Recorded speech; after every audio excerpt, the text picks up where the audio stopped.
আচ্ছা, আমরা আমরা প্রবলেম 218 যেটা পড়ছি, এটা যদি আমরা প্রবলেমের হেডিংটা দেখি, হেডিংটা বলা আসছে যে ভেরিয়েবল এন্ড ফিক্সড কস্ট, তারপর বলছে direct and indirect cost.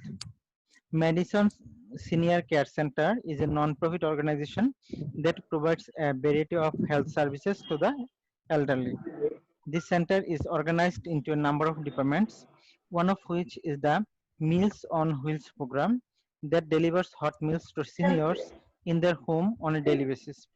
Below are listed a number of costs of the center and the Meal on Wheels program. তার মানে আমরা আমরা একটা অর্গানাইজেশন দেখছি, সেটা নন প্রফিট হিসেবে কাজ করে, এবং এটা তার এল্ডারলি যে পিপল আছে তাদের কাছে তারা কি করে ডেইলি বেসিসে হট মিল সাপ্লাই প্রোভাইড করে। সো এখানে যে ইনফরমেশন গুলো দেওয়া আছে এটা হলো কস্ট সেন্টারে আমার number of cost of the centre এবং এই প্রোগ্রামে কতগুলো মিল আছে সেগুলোর ব্যাপারে দেওয়া আছে। যেমন এক্সাম্পল বলছে the cost of groceries used in meal preparation, the cost of leasing on meals on wheels van. So এই যে নাম্বার অফ ইনফরমেশন গুলো দেওয়া আছে, কস্টের ইনফরমেশন দেওয়া আছে, এই ইনফরমেশন থেকে আমাদের বলতে হবে আসলে এটা কোন ধরনের কস্ট, এটা কি ডিরেক্ট কস্ট না ইনডাইরেক্ট কস্ট। ঠিক আছে? সো আপনারাই বলেন যে ওরা যখন একটা মিলস অন হুইলস প্রোগ্রাম করে, এই প্রোগ্রামের সাথে যে কস্ট গুলাকে ডিরেক্টলি ট্রেস করা যায় এগুলো কি ধরনের কস্ট হবে? আর যেটা আমরা ডিরেক্টলি টেস্ট করতে পারবো না সেটাকে ইনডাইরেক্ট কস্ট। সো আমি এটা আপনাদের উপর ছেড়ে দিচ্ছি, আপনারা এটা বাসায় প্র্যাকটিস করবেন, ঠিক আছে? কারণ আমার মনে হচ্ছে এটা খুব একটা ভ্যালুয়েটেড প্রবলেম হবে না। আমরা যদি এরপরে প্রবলেমে যাই,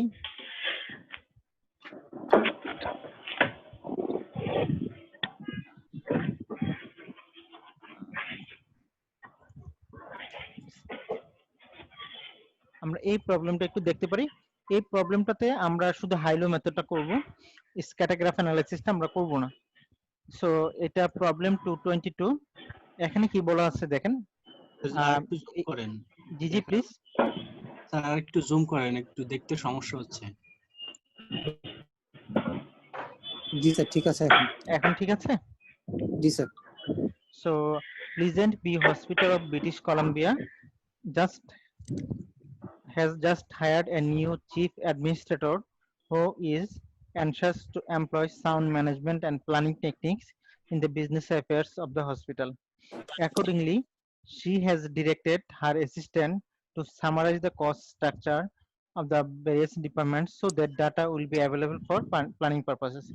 তাহলে হেড অফ অ্যাডমিনিস্ট্রেটর যিনি আছে উনি জাস্ট তাকে হায়ার করা হয়েছে এবং সে তার অ্যাসিস্ট্যান্টকে বলছে তার কস্ট স্ট্রাকচারগুলো সামারাইজ করতে।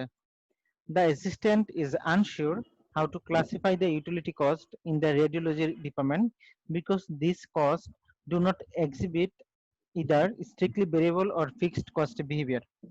তাহলে দেখেন এই জায়গায় আসলে utility cost of radiology department যে আছে, এই জায়গায় সে আসলে জানে না যে কোন কস্টটা ভেরিয়েবল হবে কোন কস্টটা ফিক্সড হবে। সো সে কি করলো, টোটাল ইউটিলিটি কস্টটাকে সে লিখলো যে ওই ডিপার্টমেন্টে রেডিওলজি ডিপার্টমেন্টে পার মান্থ তার ইউটিলিটি কস্ট কত এবং ওই পার্টিকুলার মান্থে নাম্বার অফ স্ক্যান কত হয়েছে। Utility costs are very high in the department due to a CT scanner that draws a large number of power and is kept running at all times. The scanner cannot be turned off due to the long warm-up period required for its use. When the scanner is used to scan a patient, it consumes an additional burst of power. The assistant has accumulated the following data on utilities cost and used the scanner since first of the year. আমার information গুলো দেওয়া আছে যে per month আমার number of scan কয়টা আর আমার utility cost কত হবে। The chief administrator has informed her assistant that utilities cost is probably a mixed cost that will have to be broken down into its variable and fixed cost element by use of a scatter graph.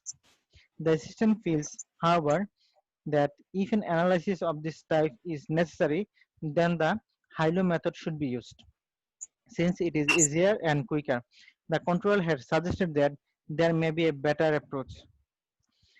So requirement বলছে using the high-low method, estimate a cost formula for utilities. Express the formula in the form y equal to a plus bx.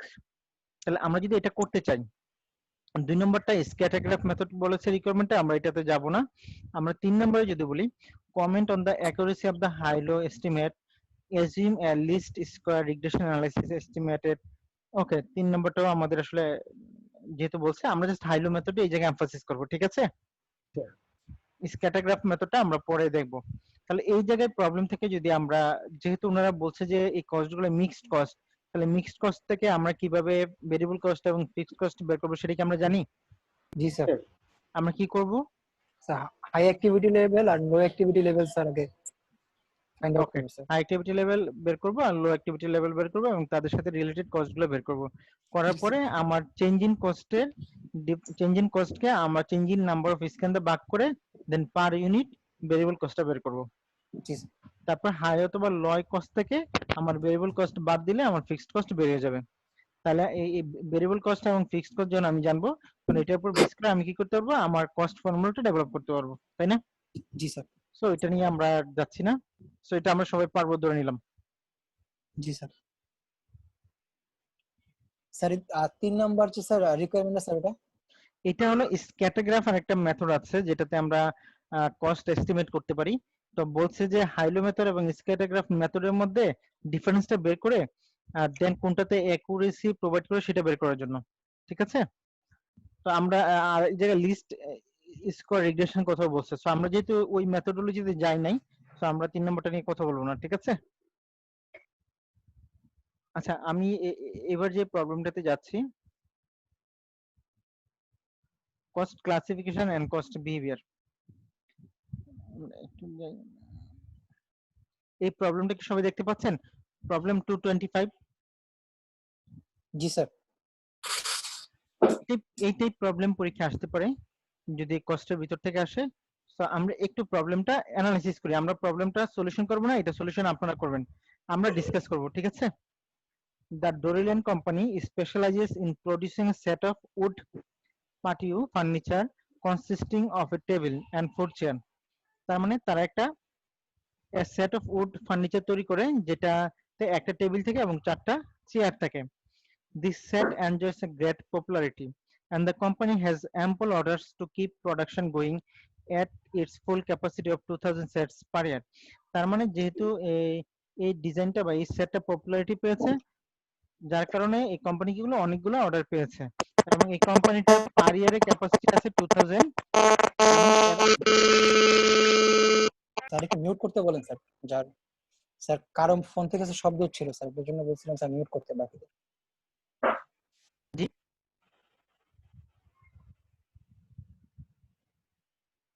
ওকে, এখন কি সবাই শুনতে পাচ্ছেন? Sir. ওকে, এক minute just. ওকে, আমাদের annual কস্টের ডেটাগুলো দেওয়া আছে, যদি এরা ফুল ক্যাপাসিটিতে রান করে তাহলে ফুল ক্যাপাসিটি আমার কত? Yearly 2000 set. আমার যদি ফুল ক্যাপাসিটিতে রান করে তাহলে আমার ডিরেক্ট লেবারের cost total $1,18,000, advertisement 50,000, factory supervision দেওয়া আছে, প্রপার্টি ট্যাক্স ফ্যাক্টরি বিলিং দেওয়া আছে, সেলস কমিশনের ইনফরমেশন দেওয়া আছে, insurance factory, depreciation administrative office equipment, lease cost factory equipment, indirect material factory, depreciation factory building, administrative office supply billing, administrative office salaries, direct material used, wood bolts, utilities factory, এই ইনফরমেশনগুলো দেওয়া আছে।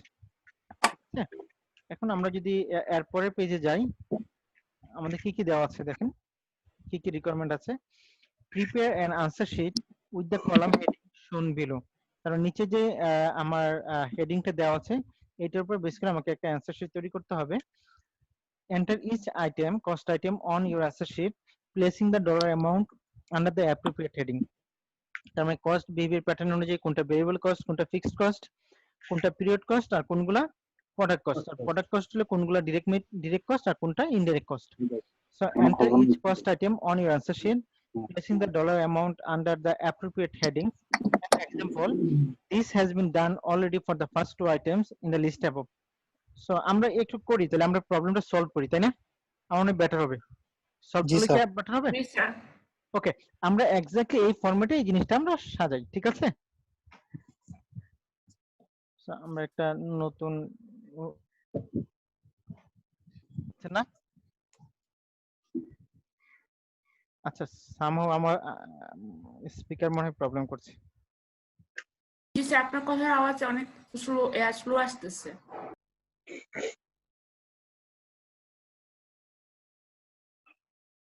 এই প্রবলেমটা আছে। Sound কি শোনা জি যাচ্ছে? স্যার, শোনা যাচ্ছে। Yes sir. আমরা এই প্রবলেমগুলা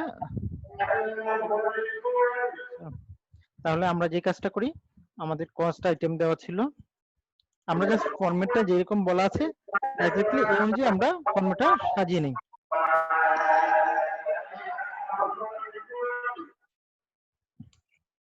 কস্ট বিহেভিয়ারের উপর বেস করে আমার কস্ট দুই প্রকার, একটা হলো ভেরিয়েবল কস্ট। সোহেল রানা ভাই আপনি মিউট করেন। আর হলো ফিক্সড কস্ট। ঠিক আছে,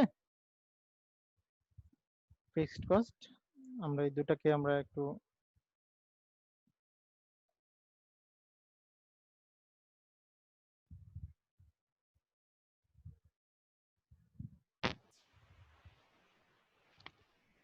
আমরা এটা করতে পারি। তারপর আমার দেওয়া আছে পিরিয়ড কস্ট, আমি সেম ফরম্যাটটা ইউজ করি,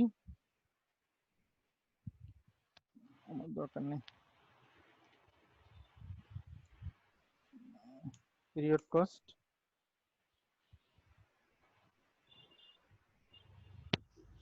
পিরিয়ড কস্ট আমরা করতে পারি। তারপর আমার কি কস্ট দেওয়া আছে, প্রোডাক্ট কস্ট। স্যার আমাদের জন্য কি এটা আলাদা কোনো শীট দেওয়া হবে পরীক্ষা হলে? জি না না না, আলাদা কোনো শীট নাই। কেন? মানে অনেক সময় হেডিং গুলো অনেক বড় হয়ে যায়, তখন কি নিচে নিচে লেখা যাবে? আমি আপনার মানে কথা বুঝি নাই। কস্ট আইটেম যেগুলো এগুলা অনেক বড় বড়। না না, আলাদা কোনো শীট না, আপনাকে যে এক্সাম খাতাটা দেওয়া হবে সেটাই ফাইনাল।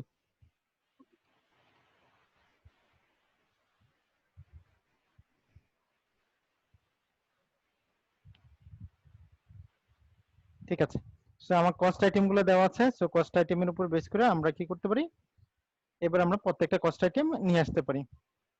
আমার প্রথম কস্ট আইটেমটা আমরা যদি দেখি, সবাই তো দেখতে পাচ্ছেন নাকি? আমি একটু cost item direct labour. So আমার ডিরেক্ট লেবার কি ধরনের কস্ট? ডিরেক্ট মান। Cost, direct manufacturing. একটু দাঁড়ান, আমি একটু আপনাদেরকে দেখাইনি এই যে ওরা কিভাবে রেকর্ড করেছে। ডিরেক্ট Area লেবারের কত? ক্ষেত্রে দেখেন, ডিরেক্ট লেবারের ক্ষেত্রে কস্ট বিহেভিয়ার প্যাটার্ন যে ছিল ভেরিয়েবল কস্ট, ঠিক আছে? আর আমার প্রোডাক্ট কস্ট অনুযায়ী এটা হলো ডিরেক্ট কস্ট। সো আপনাকেও কি করতে হবে, এটা যদি মাল্টিপল কস্ট ক্রাইটেরিয়া ফুলফিল করে তাহলে মাল্টিপল কস্টে আপনাকে কি করতে হবে, অ্যামাউন্টটা প্রোভাইড করতে হবে। তার মানে আমার 1,18,000 টাকা আমরা এটা ভেরিয়েবল কস্টে আমরা বসাতে পারি, আবার কোথায় বসাতে পারি, ডিরেক্ট কস্টেও আমরা এটা বসাতে পারি। ঠিক আছে, এটা ফার্স্ট। আমরা যদি সেকেন্ড আসি, অ্যাডভার্টাইজমেন্ট। অ্যাডভার্টাইজমেন্ট কি ধরনের কস্ট বা অ্যাডভার্টাইজিং? Selling expense. এটা হলো আমার পিরিয়ড কস্ট। আর আমরা যদি ভেরিয়েবল এবং ফিক্সড বলি, এটা কি ধরনের কস্ট? Fixed cost. অ্যামাউন্টটা কত ছিল? 50,000। আবার এটা কি cost? Period cost. Period period cost. Cost. ঠিক আছে, তারপর আমরা আসি ফ্যাক্টরি সুপারভিশন। ফ্যাক্টরি সুপারভিশন এটা কি ধরনের কস্ট? Fixed cost. এটা প্রোডাক্ট কস্ট ইনডিরেক্ট। কত অ্যামাউন্ট? 40,000। আর হচ্ছে ইনডাইরেক্ট কস্ট। 40,000। ঠিক আছে, এবার আমরা যদি তারপরটা আসি, property taxes factory building. Fixed cost. অ্যামাউন্টটা কত? 30। ফিক্সড কস্ট আর কি হবে? Indirect cost. ওকে, তারপর যদি আমরা আসি সেলস কমিশন 80,000। এটা কি Period ধরনের cost. কস্ট হবে? Period cost. Variable আনসেট period.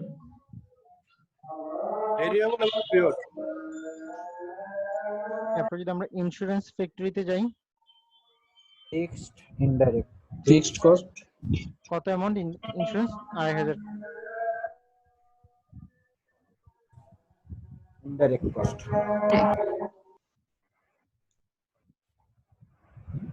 তারপর যদি আমরা যাই ডিপ্রিসিয়েশন অ্যাডমিনিস্ট্রেটিভ অফিস ইকুইপমেন্ট, কি হবে বলেন? Cost sir fixed cost fixed cost indirect cost কত আছে অ্যামাউন্টটা? 4000। 4000 ফিক্সড কস্ট, আর এটা কি কস্ট হবে? Sir indirect 4000। এটা কি প্রোডাক্ট কস্ট, ডিপ্রিসিয়েশন না, অফ না। Office equipment? It's Sorry, always sorry, a sir. Period cost, ঠিক আছে? জি sir lease cost, factory equipment, period cost. Fixed cost and indirect product কস্টের মধ্যে ইনডাইরেক্ট কস্ট। এটা কত, অ্যামাউন্টটা কত? 12000। 2000 কি হবে এটা?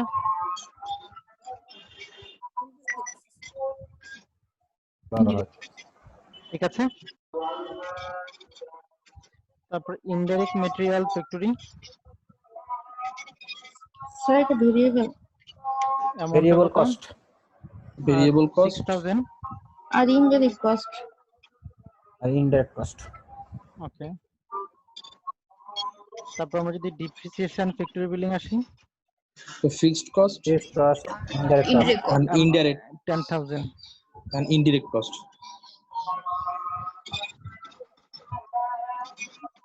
10000। আমরা যদি অ্যাডমিনিস্ট্রেটিভ অফিস সাপ্লাইস ধরি, সো এটা fixed cost and selling period cost. Period cost বিলিংটা কি? এটা হলো অফিস সাপ্লাইয়ের জন্য যেটা করা হয়। অফিস সাপ্লাইস কি ফিক্সড হয় না ভেরিয়েবল? এখন আমি জানতে চাচ্ছি আপনাদেরকে, আপনারা যেহেতু ফিক্সড কস্ট বলছেন তাহলে কি হবে? আমার কাছে অফিস ভেরিয়েবল কস্ট। ওকে, তারপর আমরা আসি অ্যাডমিনিস্ট্রেটিভ অফিস স্যালারি। এটা fixed fixed cost and product period period cost. এটা হলো 60000। Period cost. তারপর ডিরেক্ট ম্যাটেরিয়াল 94000। বলেন। Variable and variable cost and direct utilities, factory, এটা ইউটিলিটিস, এটা variable variable indirect mixed cost এখন বলেন, এই যে আমরা আইটেমগুলো এই জায়গায় রেকর্ড করলাম, এর মধ্যে কারো কোনো ইস্যু আছে যে কোনো কস্ট আমরা ভুল করেছি রেকর্ড? তো সাপ্লাইস এর ব্যাপারটা একটু ক্লিয়ার, মানে ক্লিয়ার বুঝতে পারলাম না। সাপ্লাইস এর Office ভেরিয়েবল supply। নাকি? হ্যাঁ, অফিস সাপ্লাইস ভেরিয়েবল নাকি ফিক্সড এর মধ্যে পড়ে যেতে এখন পারে? আপনি আমাকে বলেন, অফিস সাপ্লাই এটা ডিপেন্ড করে যে ধরেন এটা বিলিং বলা হচ্ছে, সো কাস্টমারের কাছে যে আপনারা বিলগুলো করেন, ঠিক আছে, এটার উপর বেস করে এই কস্টটা হয় আর কি। সো তাহলে স্যার এটা ভেরিয়েবল হওয়ার চান্সটা বেশি। এক্স্যাক্টলি নিচে নোট দিয়ে দিবেন, নিচে নোট দিয়ে দিবেন যে নোট, যে office supply, assume that okay sir. office supplies based on number of billing to the customer. So যেহেতু পার মান্থ এটা ডিফারেন্ট হবে, তাহলে এটা কি হবে? ভেরিয়েবল হবে, ঠিক আছে? আমার কথাটা কি বুঝতে পারছেন? জি স্যার। কারণ কি আমরা আসলে এই জায়গা থেকে আমরা যেহেতু শুধু এই নামটা দেওয়া আছে অফিস সাপ্লাইস বিলিং, সো এটা থেকে আসলে ডিসিশন নেওয়াটা খুব ডিফিকাল্ট। সো আমি যদি এজিউম করে নিই যে এটা কাস্টমার কাছে বিলিং করা হচ্ছে এবং এই জিনিসটা ডিপেন্ড করে number of billing to the customer কতটা হবে, সো পার মান্থ যেহেতু এটা চেঞ্জ হবে, সো আমার সাপ্লাইস অ্যামাউন্টটা কি হবে? চেঞ্জ হবে। So variable cost. সো এই পর্যন্ত আমাদের কোনো সমস্যা নেই, তাই না? স্যার ডেপ্রিসিয়েশন ফ্যাক্টরি বিল্ডিং এটা স্যার কিভাবে স্যার প্রোডাক্ট কস্ট আছে? ডিপ্রিসিয়েশন ফ্যাক্টরি বিল্ডিং দাঁড়ান, কোথায় আছে? এই যে স্যার এটাই বলেন কি কি হয়েছে? স্যার এটা প্রোডাক্ট কস্ট ইনডিরেক্ট হলো কেন স্যার? মানে আপনি ফ্যাক্টরি আমাকে বিল্ডিং বলেন এর কেন হবে? ফ্যাক্টরিতে যত ধরনের কস্ট ইনকার হবে সব হলো প্রোডাক্ট কস্ট। ফ্যাক্টরি যত ধরনের কস্ট আছে সব হলো প্রোডাক্ট কস্ট। তো ফ্যাক্টরি বিল্ডিং এর যে ডিপ্রিসিয়েশন, এটা কি প্রোডাক্টের সাথে ডাইরেক্টলি ট্রেস করা যায়? না করা স্যার যায় না, ইনডিরেক্ট হবে, ঠিক আছে ঠিক আছে? জি স্যার জি স্যার আচ্ছা, তারপর যদি আমরা সবাই কি দেখতে পাচ্ছেন?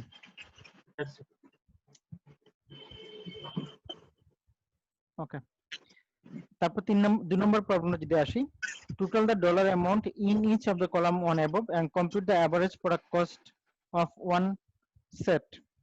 আমরা টোটাল কস্ট যদি বের করতে যাই তাহলে আমার কত আসবে? এই সেটের সাথে যদি আমি টোটাল কস্টটা বের করি,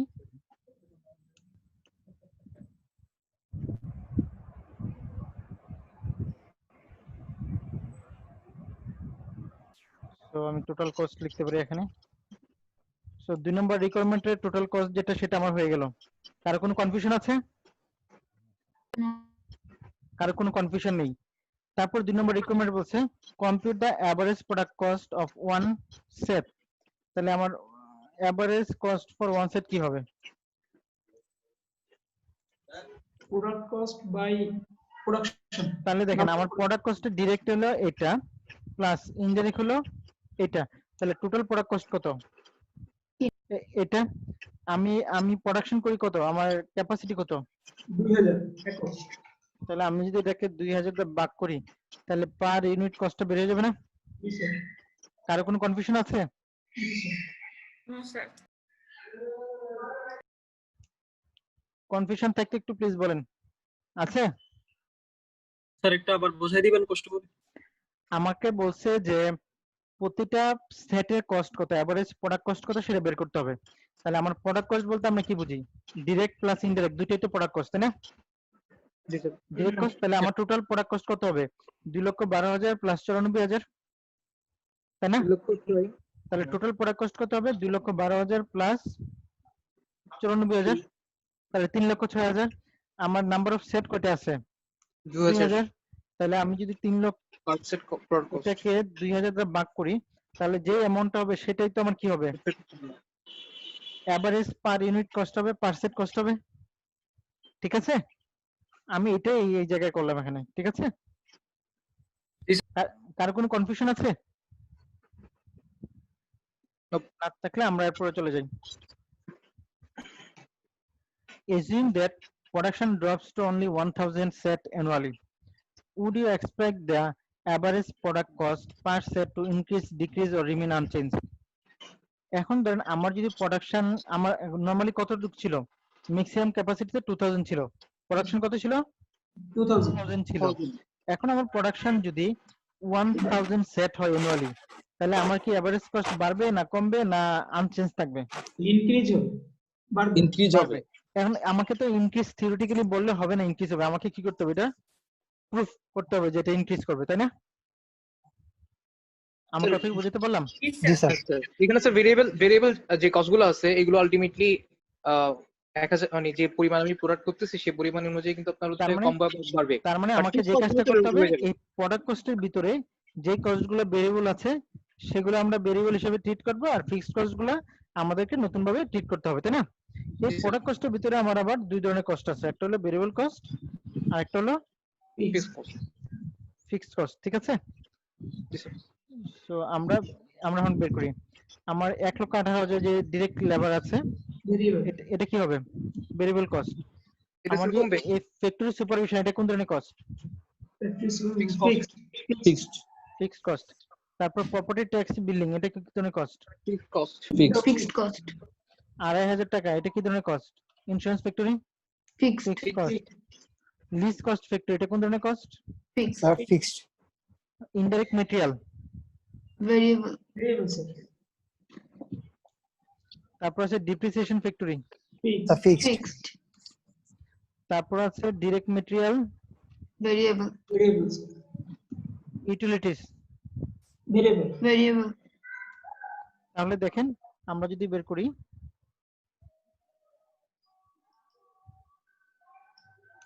ভেরিয়েবল কস্ট আর এটা হলো আমার ফিক্সড কস্ট, তাই না? তার মানে এই কস্টটা আমি 1000 প্রোডাকশন করি আর 2000 প্রোডাকশন করি, আমার কি কোনো চেঞ্জ হবে? No sir. এটাতে আমার কোনো চেঞ্জ হবে না।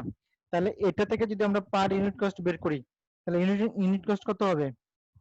বা 2000, কারণ এটা তো 2000 এর উপর বেস করে কস্টটা সেটআপ করা হয়েছিল, তাই না? Ji sir. তাহলে এখানে আমার পার ইউনিট কস্ট কত? 154 পার ইউনিট ভেরিয়েবল কস্ট কত? এত টাকা। তাহলে আমার টোটাল কস্ট কত হবে আমরা যদি বলি? সো টোটাল ভেরিয়েবল কস্ট আমার কত হবে আমরা যদি 1000 ইউনিট প্রোডাকশন করি? Sir 119 into 1000। 19 into 1000. 1000। আমার ফিক্সড কস্ট কত? 68। 68,000 স্যার। 60. ৬৮,০০০। আমার টোটাল কস্ট কত হবে? 1,87,000 sum of total variable and fixed cost. Total cost, তাহলে পার ইউনিট কস্ট কত হবে? Sir per set cost, unit না বলে আমরা পার সেট বলি। Total cost set divide by cost। Sir 1000। 187 টাকা। আগে আমার কত ছিল? 153 আগে ছিল 153 আর এখন হয়েছে 187। 87। তার মানে আমরা প্রুফ করতে পারি যে আমার প্রোডাকশন যদি 1000 সেটে নেমে আসে তাহলে আমার পার সেট কস্ট কি করবে? বাড়বে। বাড়বে। আমরা শুধু থিওরিটিক্যালি বললে হবে না যে এটা কস্ট বাড়বে, আমাকে কি করতে হবে? ম্যাথমেটিক্যালি দেখাতে হবে স্যার। প্রুফ করে দিতে হবে, ঠিক আছে? আমি যদি প্রুফ না করি তাহলে যদি 2 মার্কস থাকে আমাকে দিবে 0.5 মার্কস, আর আমরা প্রুফ করলে আপ টু 2 এর মধ্যে আমি 2 মার্কসই পাবো, ঠিক আছে? অনেক সময় দেখা যায় যে আমরা এই ভুলটা করি, যে আমাদেরকে বলছে এই জায়গায় যে 1000 এ নেমে গেছে, so would you expect the overall cost per set increase decrease or remain unchange. So আমরা এটা লিখে দেই যে এটা ইনক্রিজ করবে, আমরা বলে দিই যে যেহেতু কম প্রোডাকশন হয়েছে সো আমার কি করবে? কস্ট বাড়বে। সো এতটুকু বললে হবে না, আমাদের এক্সপ্লেন করে দিব। এখানে দেখেন নো কম্পিটিশনস আর নেসেসারি বলে দিছে, তাহলে আমার এই কম্পিটিশনটা আমরা কি করব? আমাদের যে ওয়ার্কিং আছে না, ওয়ার্কিং এ আমরা কম্পিটিশনটা করে দিব। ওকে আমার কথা কি বুঝতে পারছেন সবাই? জি স্যার। মানে আমাকে সলিউশনে বলছে যে কোনো কম্পিটিশন করতে হবে না, বাট আমরা তো ডিরেক্টলি কম্পিটিশন না করে থিওরিটিক্যালি কথা বলতে পারি না। সো আমরা ওয়ার্কিং এর কম্পিটিশনটা করে আমরা সলিউশনে বলে দিব যে এটা এই জায়গায় বলা আছে, এবং ব্র্যাকেটে আপনি লিখে দিবেন যে ওয়ার্কিং এর 2 নম্বর নোটে এই কম্পিটিশনটা বলা আছে, রেফার দিয়ে দিবেন, ঠিক আছে? আমার কথা কি ক্লিয়ার সবার কাছে? জি স্যার। আচ্ছা, 4 নম্বর যদি আমরা যাই, refer to the original data. The president's brother-in-law has considered making himself a precious set and has priced the necessary materials at a building supply store. The brother-in-law has asked the president if he could purchase a precious set from the Darilian company at cost, and the president agreed to let him do so. So, how would you expect any disagreement between the two men about the price the brother-in-law should pay? Explain the price does the president probably have in mind? Does the brother-in-law? কি বলছে আবার আমরা বলি যে প্রেসিডেন্টের যে brother-in-law আছে উনি একটা সেট কিনবে, ঠিক আছে? এবং সে প্রাইস করবে শুধু নেসেসারি মেটেরিয়ালস। তো আমার যে নেসেসারি মেটেরিয়াল গুলো আছে সেই মেটেরিয়াল গুলো সাপ্লাই করতে যে কষ্ট হবে সে শুধু সেই প্রাইসটা দিবে। So brother-in-law asked the president if he could purchase a precious set from the Dorilian company at cost. So সে কস্টে পারচেজ করতে পারে না, এবং প্রেসিডেন্ট এগ্রি করছে যে তাকে সে কস্টে পারচেজ করতে দিবে। তাহলে brother-in-law যে প্রাইস পে করবে আর প্রেসিডেন্ট যে কস্টের কথা বলবে এই দুটোর মধ্যে কি কোনো ডিফারেন্স ডিসএগ্রিমেন্ট হবে, বা কার প্রাইস কত হবে? আমার কি কোশ্চেনটা বুঝতে পারছেন আপনারা সবাই? কোশ্চেনটা আরেকবার বললে। আমি আবার বলি, না স্যার ক্লিয়ার না। আমার যে অরিজিনাল ডাটা আছে অরিজিনাল ডাটার উপর বেস করে প্রেসিডেন্টের ব্রাদার-ইন-ল বলতেছে তারও এক সেট লাগবে। সো এক সেটের জন্য সে কি করবে? সে সেই কস্টটা বিয়ার করবে যেটা হলো নেসেসারি মেটেরিয়াল যা লাগবে সেটা পারচেজ করতে যে প্রাইস লাগবে কস্ট লাগবে সেটা সে প্রোভাইড করবে। এখন এই সেটটা প্রোভাইড করতে বা সেটটা তৈরি করতে আমার নেসেসারি মেটেরিয়াল বলতে কি লাগবে? শুধু ডিরেক্ট মেটেরিয়াল, তাই না? Ji sir. আর তো কিছু লাগবে না। এখন বলা হচ্ছে যে ব্রাদার-ইন-ল যে প্রাইসে বা কস্টের কথা বলছে আর প্রেসিডেন্ট যে কস্টের কথা বলবে দুইটা কি সেম হবে? না স্যার, কিভাবে? সেম হবে কিভাবে না। সেম হবে? এক্স্যাক্টলি। তাহলে প্রেসিডেন্ট যখন প্রাইসের কথা বলবে তখন সে কোন কোন জিনিসগুলো কনসিডার করবে, অথবা ব্রাদার-ইন-ল যখন প্রাইসের কস্টের কথা বলবে তখন সে কি কি কনসিডার করবে? ব্রাদার-ইন-ল যখন কস্টের কথা বলবে সে বলেই দিছে যে আমার নেসেসারি মেটেরিয়াল যা লাগবে সেটার কষ্ট শুধু সে বিয়ার করবে, তাই না? আর প্রেসিডেন্ট যখন কষ্টের কথা বলবে তখন সে কি কি বলবে? স্যার আদার্স কস্ট গুলোর কথা তো বলবে স্যার। সে এই প্রোডাক্টটা প্রোডাকশন করতে যে যে কস্ট যে গুলো কস্ট লাগবে হবে সেগুলো তো ইয়া করবে। কস্টের কথাই সে বলবে। অর্থাৎ সে সহজ কথা বলবে যে সে যদি 20,000 প্রোডাকশন করে তাহলে প্রতিটা সেট প্রোডাকশন করতে তার কত ডলার লাগবে? কত ডলার লাগবে? 153 স্যার। 153 তার কস্ট হবে, সে এই কষ্টের কথা বলবে, ঠিক আছে? আর ব্রাদার-ইন-ল কোন কষ্টের কথা বলবে? শুধু relevant cost, direct materials, necessary cost, only direct materials. Sir labour তো হয় না? জি না, সে কিন্তু বলে দিছে অনলি ডিরেক্ট মেটেরিয়ালের কথা বলছে। দেখেন has priced the necessary materials at a building supply store. Necessary materials only কথা বলছে, ঠিক আছে? তো necessary material কি only direct material যেটা জি স্যার। directly trace করা যায়। So because the company is operating at full capacity, what cost term used in the chapter might be justification for the president to charge the full regular price to the brother-in-law and still be selling at cost. Normally কোন প্রাইসটা সে charge করবে? 153, ঠিক আছে? Yes, sir. কারো কোনো confusion আছে এই পর্যন্ত? No, sir. আমি আবারও বলছি, এই জায়গায় একটা ডিসিশনের কথা বলছে। ডিসিশনটা এটা হলো, কারণ আপনি যদি এই কোম্পানির এমডি ম্যানেজিং ডিরেক্টর হন অথবা কোম্পানির চেয়ারম্যান হন, আপনার বাই দেন আপনার কাছ থেকে একটা সেট এরকম ফার্নিচার নিবে। এখন আপনার ভাই বললো যে ভাই আমি আপনাকে এই ফার্নিচারটা বা সেটটা তৈরি করার জন্য যে ফার্নিচার গুলো মেটেরিয়াল গুলো লাগে এই মেটেরিয়ালের কস্ট গুলো আমি আপনাকে দিয়ে দিব, ঠিক আছে? এখন আপনি বললেন যে ঠিক আছে আমরা সেটটা তৈরি করতে যত কস্ট লাগবে সেই কস্টই তার কাছ থেকে চার্জ করব, বাট আপনার ব্রাদার যে কস্ট চার্জের কথা বলছে আর আপনি যে কস্ট চার্জের কথা বলছেন সেটা কি সেম হবে? কখনোই সেম হবে না, কারণ আপনার ভাই যখন কষ্টের কথা বলবে সে শুধু মেটেরিয়ালের কষ্টের কথা বলবে, আর আপনি যখন কষ্টের কথা বলবেন তখন এই সেটটা তৈরি করতে যত ধরনের কস্ট ইনক্লুড আছে সব ধরনের কষ্টের কথাই আপনি কি করবেন বলবেন, তাহলে দুইজনের মধ্যে ডিফারেন্স হবে। আর আপনি যে কস্টটা চার্জ করবেন সেই কস্ট চার্জটা কত হবে? সো আপনার ফ্যাক্টরিতে যত ধরনের কস্ট হবে সব কস্ট গুলা ধরে আপনার পার ইউনিট যে কস্টটা হবে সেই কস্টে আপনি কি করবেন আপনার বাইকে চার্জ করবেন, ঠিক আছে? Yes, sir. জি স্যার। মানে সবাই একটু চুপ করে গেছেন, একটু মানে কারো কোনো সমস্যা থাকলে বলতে পারেন। না স্যার, ঠিক আছে। কারো কোনো সমস্যা নেই? চট্টগ্রাম থেকে যারা আছেন তাদের কি কোনো সমস্যা আছে? না স্যার নাই। চট্টগ্রাম থেকে আদনান নেই, আর আরো তো অনেকে জয়েন করেছেন। ভালো লেভেলে দিতে পারছি না, যদি প্রয়োজন হয় স্যার আপনার ভিডিওগুলো দেখে পরবর্তীতে আপনার সহযোগিতা যাব স্যার। মানে এখন কি বুঝতে কোনো প্রবলেম হচ্ছে? এখন স্যার অফিসের ভিতরে ফাঁকে ফাঁকে দেখছি, আপনি যতটুকু সম্ভব স্যার প্রয়োজন হলে পরে সহযোগিতা চাই স্যার। ঠিক আছে, ঠিক আছে। আর কেউ প্রশ্ন করতে পারেন, আর কেউ কোনো ফিডব্যাক দিবেন? আমি প্রথম দিকে শুনি নাই তো একটু শুনি। ওকে, থ্যাংক ইউ সবাইকে। আমরা চলে যাচ্ছি আবার লেকচারে। সো আমাদের এই প্রবলেমটা আমরা করে ফেলেছি, তাই না? আমরা যদি একটা কেস দেখি, মানে আমরা তো সবসময় প্রবলেমই সলিউশন করি, কেসের কোনো সলিউশন করি না। আমরা যদি কেস সলিউশন করি তাহলে কি হবে আমরা একটু দেখি।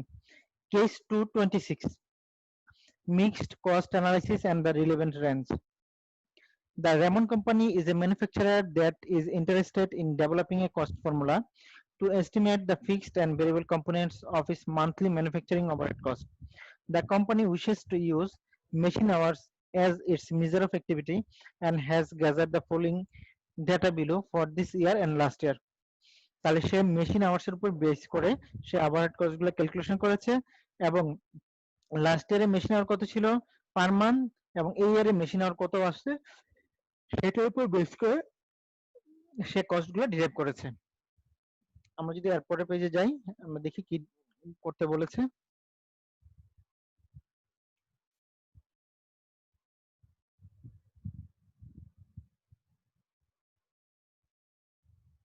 The company leases all of its manufacturing equipment. The lease arrangement calls for a flat monthly fee up to 90,000. আমরা কি সেম প্রবলেমটাই তো করছি না? ইয়েস, আমরা সেম প্রবলেমটাই করছি।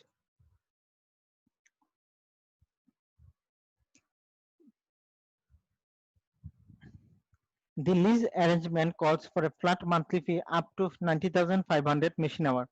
If the machine hours used exceeds 90,500, then the fee becomes strictly variable with respect to the total number of machine hours consumed during the month. Lease expense is a major element of the overhead cost.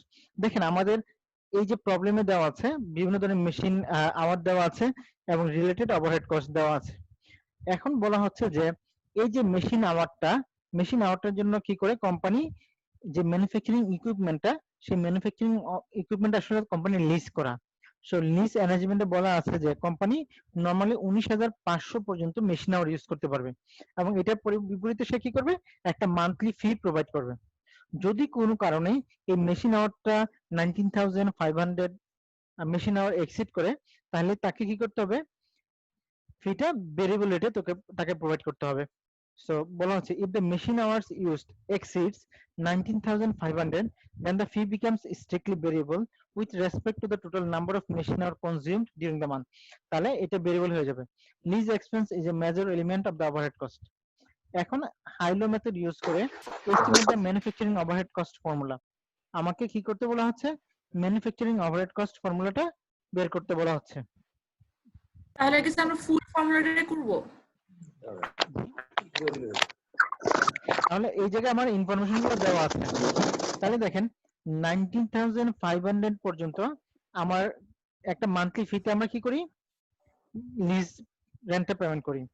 যখন 19,500 এর বেশি হবে তখন সেই কস্টটা কি হয়ে যাচ্ছে, variable cost হয়ে যাচ্ছে।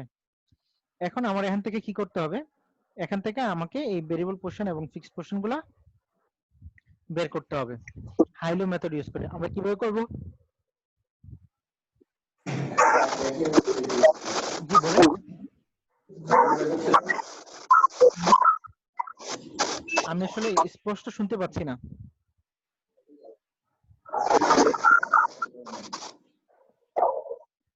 মানে এখান থেকে যদি আমরা ভেরিয়েবল কস্ট এবং ফিক্সড কস্ট আইডেন্টিফাই করতে চাই তাহলে আমরা কিভাবে করব, হাইলো মেথড ইউজ করব।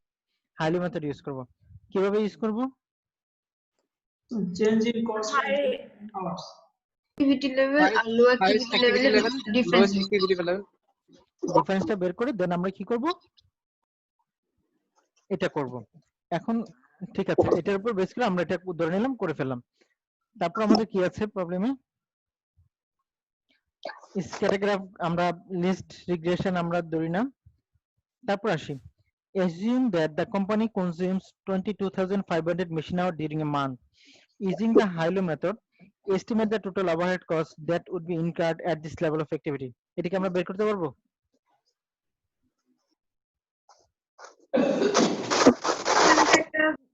অ্যামাউন্ট মেশিন আমার আপনার এজুম করে নিতে বলছে। না, আমরা বলি এক নাম্বার রিকোয়ারমেন্টে আমাদের কাজটা কি হবে, ভেরিয়েবল কস্ট পার ইউনিট বের করা এবং ফিক্সড কস্টটা বের করা, তাই না? এখন আমি যদি ভেরিয়েবল কস্ট পার ইউনিট জানি, ফিক্সড কস্ট আমি টোটাল জানি, তাহলে আমি কি কস্ট ফর্মুলাটা বের করতে পারবো? y = a + bx। G sir. x মানে অ্যাক্টিভিটি, তাহলে আমার অ্যাক্টিভিটি যদি 22,500 হয় তাহলে আমি কি টোটাল কস্টটা বের করতে পারবো? অবশ্যই জি স্যার। এইটা হলো 4 নাম্বার রিকোয়ারমেন্টের সলিউশনটা। ঠিক আছে, কমেন্ট অন দ্য একটু আরেকবার বলবেন? আমরা বলছি যে আমাদের হাইলো মেথড অনুযায়ী আমরা কি করি, মিক্সড কস্ট থেকে ভেরিয়েবল পোরশন এবং ফিক্সড পোরশনটাকে আলাদা করি, তাই না? তাহলে আমরা পাই কি, ভেরিয়েবল কস্ট পার ইউনিট পাই এবং ফিক্সড কস্ট টোটাল পাই। এই ভেরিয়েবল কস্ট পার ইউনিট এবং ফিক্সড কস্ট টোটালটা নিয়ে আমরা একটা কস্ট ফর্মুলা ডেভেলপ করতে পারি। এটা হলো y = a + bx, যেখানে a হলো ফিক্সড কস্ট, b হলো ভেরিয়েবল কস্ট পার ইউনিট, আর x হলো প্রোডাকশন ইউনিট বা প্রোডাকশন ইউনিট বা মেশিন আওয়ার, যেটা হোক। তাহলে আমার যদি ভেরিয়েবল কস্ট জানি, পার ইউনিট ফিক্সড কস্ট জানি, এবং নাম্বার অফ অ্যাক্টিভিটি যদি আমার 22,500 হয়, তাহলে আমি টোটাল কস্টটা কি বের করতে পারবো? হ্যাঁ, পারবো। এই কথাগুলো আমরা বলছি। Thank you. তাহলে আমাদের মোটামুটি এই চ্যাপ্টারটা আমরা মোটামুটি শেষ করলাম। সো আমরা এরপরে নতুন চ্যাপ্টারে চলে যাব। আরো কোনো কোশ্চেন আছে? স্যার একটা কোশ্চেন ছিল স্যার। হ্যাঁ প্লিজ করেন। স্যার আমরা এই যে 4 নম্বর ওয়ার্কিং কে যে 22,500 ইউনিট ছিল আওয়ার্স ছিল স্যার, ওই ক্ষেত্রে কিন্তু 19,500 আমাকে বলে দিয়েছিল যে এই পর্যন্ত উপরে যদি যায় কোন ইউনিট তাহলে সেটা ভেরিয়েবল হবে। ভাই আমি একটু বলি, আমি হাইলো মেথড অনুযায়ী ভেরিয়েবল কস্ট এবং ফিক্সড কস্ট আলাদা করেছি না? Yes sir. করে আমি কি করেছি, আমি y = a + bx এই ফর্মুলাটা কি ডেভেলপ করেছি? Yes sir. এই ফর্মুলা যদি ডেভেলপ করে থাকি, এই ফর্মুলাটাতে কি বলছে, ফর্মুলাটা বলছে total cost equal fixed cost plus variable cost per unit into number of activity. ঠিক আছে, তাহলে দেখেন আমার ফিক্সড কস্ট কত আছে, আমরা এই হাই লো মেথড অনুযায়ী ফিক্সড কস্ট বের করব, তাই না? অলরেডি বের হয়ে গেছে ফিক্সড কস্ট, তাই না? ধরে নিলাম এটা অ্যামাউন্ট আমরা জানি, অ্যামাউন্ট নোন, কারণ আগের হাই লো মেথড আমরা বের করেছি, plus variable cost per unit, এটাও নোন। আমরা 1 নম্বরের প্রবলেমে হাই লো মেথডে আমরা ভেরিয়েবল কস্ট পার ইউনিট বের করেছি না? Yes, sir. এখন আমার নাম্বার অফ অ্যাক্টিভিটি হলো 22,500। স্যার এইখানটা আমার কথাটা স্যার। G please. স্যার আমাদের ওই যে একটু উপরের কোশ্চেনটা দেখলে একটু সুবিধা হতো, ওখানে বলা আছে 19,500 এক্সিস যদি করে তাহলে তার উপর ধরতে হবে ভেরিয়েবল কস্ট। ভাই আপনি আমরা যখন হাইলো মেথডে বের করেছি, হ্যাঁ, হ্যাঁ তখন আমরা ওইটার উপর বেস করেই তো করবো, তাই না? আচ্ছা আপনি আমার কথাটা বুঝেন। আমরা যখন টোটাল বলছি যে এই জায়গায় কিন্তু শুধু লিজ রেন্টের কথা বলছে, আপনি আবারও আমরা যাই, আমাকে যখন টোটাল কস্ট দিয়েছে সেই কস্টটা কিন্তু শুধু লিজ রেন্টের উপর না, আমাকে টোটাল কস্টটা দেওয়া আছে। 1 মিনিট জাস্ট বলছি।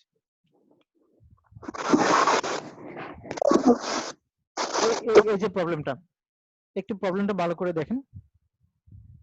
আমরা যখন এখানে বলছি এই জায়গায় কি কথা বলা আছে, কি বলা আছে বলেন তো? Overhead cost. এটা কোনটা? বুঝতে পারছেন? আপনি আমার কথা শুনতে পাচ্ছেন? Yes sir yes sir. এই জায়গায় বলা আছে টোটাল ওভারহেড কস্ট, আর ওই জায়গায় যে 19,500 বলা আছে এটা বলা আছে লিজ রেন্টের ক্ষেত্রে। লিজ রেন্টের ক্ষেত্রে আমরা বলছি যে 19,500 পর্যন্ত আমরা ফিক্সড ফি দেই, 19,500 পরে আমরা ফিক্সড ফি এটা ভেরিয়েবল হয়ে যায়, ঠিক আছে? এই যে ওভারহেড কস্টের ভিতরে তো অন্য আইটেম গুলো আছে, এখানে শুধু লিজ রেন্ট না, আরো অনেক ধরনের আইটেমই আছে, আপনার ইউটিলিটি আছে, স্যালারি আছে, আর অনেক কিছু আছে। তার মানে এই কস্ট গুলো এক একটা কস্ট হলো আমার মিক্সড কস্ট। সো এখান থেকে আমার কি করতে হবে, হাইলো মেথড ইউজ করে ভেরিয়েবল এবং ফিক্সডটা বের করতে হবে, এবং এটা করার সহজ ওয়ে হলো আমার হাই অ্যাক্টিভিটি এবং তার কস্ট নেওয়া এবং লো অ্যাক্টিভিটি এবং তার কস্ট নিয়ে চেঞ্জগুলো বের করে আমাকে টোটাল চেঞ্জ কস্টের চেঞ্জটাকে টোটাল অ্যাক্টিভিটি চেঞ্জকে ভাগ করে আমাকে পার ইউনিট ভেরিয়েবল কস্টটা বের করা, ঠিক আছে? স্যার খুব শর্টে একটু করে দিতে পারলে মনে হয় সুবিধা হতো স্যার, মানে কোন ইয়ার ধরবো, লাস্ট ইয়ার ধরবো না দিস ইয়ার ধরবো, এটা বুঝতে পারছি। আপনার এই জায়গায় যেহেতু 24 মাসের ইনফরমেশন দেওয়া আছে, তো 24 মাসের ইনফরমেশন নিয়ে আপনি কাজ করেন না। আমার কথা কি বুঝতে পারছেন? জি স্যার। আপনি অথবা আপনি যে কাজটা করেন, আপনি শুধু দিস ইয়ার ইনফরমেশন নিয়ে কাজ করেন না, কোনো সমস্যা নেই, ঠিক আছে? কিন্তু সবসময় অ্যাভেলেবেল ডাটা যেহেতু আমার 24 মাসের দেওয়া আছে, সো হাইলো মেথড ইউজ হবে আমার 24 মাসের জন্যই, ঠিক আছে? Okay sir. তাহলে দেখেন আমার হাইয়েস্ট অ্যাক্টিভিটি কোন মাসে আছে বলেন? ফেব্রুয়ারি মাসে মেবি ওই 25,000 ইউনিট। 25,000। আর লোয়েস্ট অ্যাক্টিভিটি কোন মাসে দেওয়া আছে? আগস্টে 10,000 ইউনিট, 10,000 আওয়ার। সো আপনি এটার উপর বেস করে করেন না, কোনো সমস্যা নেই, ঠিক আছে? এবং আপনি আরেকটা কাজ করতে পারেন, আপনি লাস্ট ইয়ারের ভেরিয়েবল কস্ট এবং ফিক্সড কস্ট বের করতে পারেন, এবং কারেন্ট ইয়ারের ফিক্সড কস্ট ভেরিয়েবল কস্ট বের করতে পারেন। স্যার দুইটা ডিফার করে স্যার। করো, কাছাকাছি তো আসে না? জি স্যার কাছাকাছি আসে, তবে আপনার কোনো সময় সবসময় রাখবেন অ্যাকচুয়াল কস্ট সবসময় ডিফার করে, অ্যাকচুয়াল কস্ট কোনো সময় ভেরিয়েবল কস্ট ফিক্সড হয় না, ঠিক আছে? প্র্যাকটিক্যালি কারণ কি আপনার ধরেন মেশিনের এফিসিয়েন্সির উপর ডিপেন্ড করে, অথবা আপনার প্রোডাকশন ফ্লোরের এফিসিয়েন্সির উপর ডিপেন্ড করে। আজকে আপনার একটা প্রোডাক্ট তৈরি করতে যদি প্রোডাক্ট কস্ট 5 টাকা লাগে ভেরিয়েবল কস্ট, কালকে এটা 4 টাকা 90 পয়সা হবে অথবা 5 টাকা 10 পয়সা হবে, এটা স্বাভাবিক ব্যাপার, ঠিক আছে? তো আপনি এটার উপর বেস করে আপনি বলতে পারেন, কোনো সমস্যা না। আমরা এই জায়গায় যেটা কাজ করছি, আমরা আপনাদেরকে একটা কেস দেখে কেসটা কিভাবে আপনারা অ্যানালাইসিস করবেন সেটার কথা বলছি, ঠিক আছে? আপনারা কি আমার কথা বুঝতে পারছেন? জি স্যার বুঝতে পারছি স্যার। সবাই মনে হচ্ছে খুব কনফিউজড হয়ে যাচ্ছেন। না না স্যার বুঝতে পারছি। না স্যার, যেটা কনফিউশন ছিল স্যার ক্লিয়ার করে দিয়েছেন স্যার। ওকে ঠিক আছে।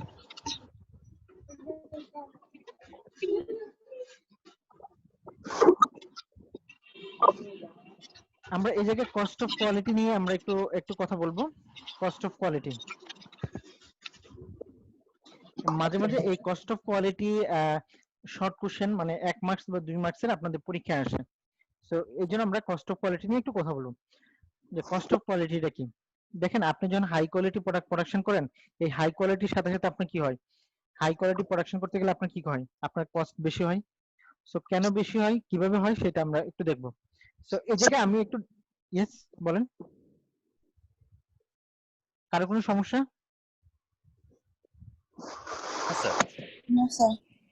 স্পষ্ট দেখতে পাচ্ছেন? স্যার এটা কি আমরা পরের চ্যাপ্টারে থিওরিতে চলে গেলাম? না না, এই চ্যাপ্টারে আছি আমরা এখনো। জি ঠিক জি আছে। স্যার। নরমালি এই জায়গায় প্রথম যে প্যারাটা আছে, এই প্যারাটা কি আছে আপনারা একটু দেখি।